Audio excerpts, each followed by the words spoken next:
Telangana Pradesh Congress committee ఉపాధ్యక్షులు కూకట్పల్లి నియోజకవర్గ Congress party incharge Shri బండి రమేష్ ఈ రోజు ఉదయం నియోజకవర్గ నాయకులు కార్యకర్తలతో కలిసి గ్రేటర్ హైదరాబాద్ మున్సిపల్ కార్పొరేషన్ పరిధిలోని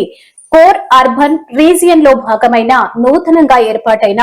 సైబరాబాద్ మున్సిపల్ కార్పొరేషన్ కు నూతన కమిషనర్ గా నియమించబడిన శ్రీమతి గుమ్మల శ్రీజన ఐఏఎస్ ని మర్యాదపూర్వకంగా కలిసి కూకట్పల్లి నియోజకవర్గం మరియు నియోజకవర్గ పరిధిలోని సమస్యలు చేపట్టాల్సిన చర్యలపై అలాగే జరుగుతున్న అభివృద్ధి కార్యక్రమాల గురించి సుదీర్ఘంగా కూలంకషంగా చర్చించారు.